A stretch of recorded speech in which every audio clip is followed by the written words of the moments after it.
ಯೋಹಾನ 10:9. ನಾನೇ ಬಾಗಿಲು, ಯಾರಾದರೂ ನನ್ನ ಮೂಲಕ ಪ್ರವೇಶಿಸಿದರೆ ಅವನು ರಕ್ಷಿಸಲ್ಪಡುವನು ಮತ್ತು ಅವನು ಒಳಗೆ ಮತ್ತು ಹೊರಗೆ ಹೋಗಿ ಮೇವನ್ನು ಕಂಡುಕೊಳ್ಳುವನು.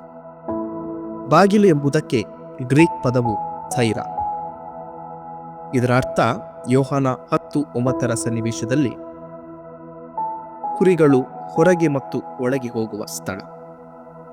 ಈ ವಾಕ್ಯದಲ್ಲಿ ಯೇಸು ತನ್ನನ್ನು ತಾನು ಬಾಗಿಲಾಗಿ ರಕ್ಷಣೆ ಮತ್ತು ಆಧ್ಯಾತ್ಮಿಕ ನೆರವೇರಿಕೆಗೆ ಬುನಾದಿಯಾಗಿ ಅರ್ಪಿಸಿಕೊಳ್ಳುತ್ತಿದ್ದಾನೆ. ಯೇಸುವಿನ ಕಾಲದ ಸಂದರ್ಭದಲ್ಲಿ ಬಾಗಿಲು ರಕ್ಷಣೆಗೆ ಪ್ರವೇಶ ನೀಡುವಂಥದ್ದು ಮತ್ತು ಅವಕಾಶದ ಸ್ಥಳವಾಗಿತ್ತು. ಯೇಸು ಬಾಗಿಲಾಗಿ ತಂದೆಯಡಿಗೆ ಪ್ರವೇಶವನ್ನು ಮತ್ತು ಆತನಲ್ಲಿ ಸುರಕ್ಷಿತ ಸ್ಥಳವನ್ನು ಒದಗಿಸುತ್ತಾನೆ. ಯೇಸು ಬರುವವರೆಗೂ ಜನರು ದೇವರನ್ನು ಅಪರಿಚಿತನಾಗಿ ಅಥವಾ ಶತ್ರುವಾಗಿ ಮಾತ್ರ ಭಾವಿಸಬಹುದಾಗಿತ್ತು. ಆದರೆ ದೇವರು ಹೇಗಿದ್ದಾನೆಂದು ಜನರಿಗೆ ಪರಿಚಯಿಸಲು ಮತ್ತು ದಾರಿ ತೆರೆಯಲು ಯೇಸು ಬಂದನು.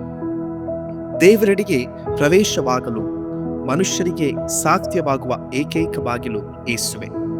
ಅವನ ಮೂಲಕ ನಾವು ದೈಹಿಕವಾಗಿ, ಭಾವನಾತ್ಮಕವಾಗಿ ಮತ್ತು ಆಧ್ಯಾತ್ಮಿಕವಾಗಿ ಹೇರಳವಾದ ಜೀವನವನ್ನು ಪಡೆಯುತ್ತೇವೆ. ಇದು ರಕ್ಷಣೆಗಾಗಿ ಮಾತ್ರವಲ್ಲ, ದೇವರೊಂದಿಗೆ ನಿರಂತರ ಸಂಬಂಧಕ್ಕೂ ಆಹ್ವಾನವಾಗಿದೆ.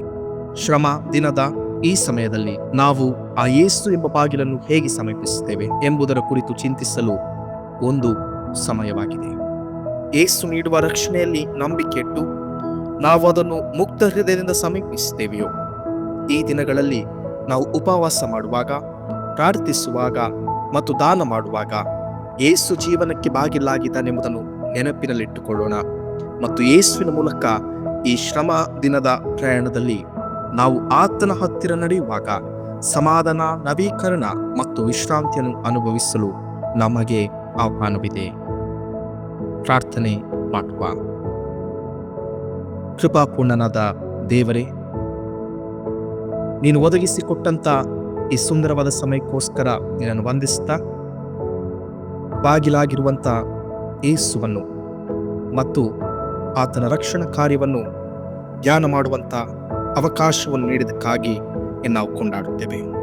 ನಮ್ಮ ಜೀವನದ ವಿವಿಧ ಸ್ಥಿತಿಗತಿಗಳಲ್ಲಿ ಆ ಯೇಸುವನ್ನೇ ದೃಷ್ಟಿಸಿ ಮುಂದೆ ಸಾಗಲು ನಿನ್ನ ಬಲ ಸಾಮರ್ಥ್ಯವನ್ನು ಅನುಗ್ರಹಿಸು ಎಂಬುದಾಗಿ ಬೇಡುತ್ತೇವೆ.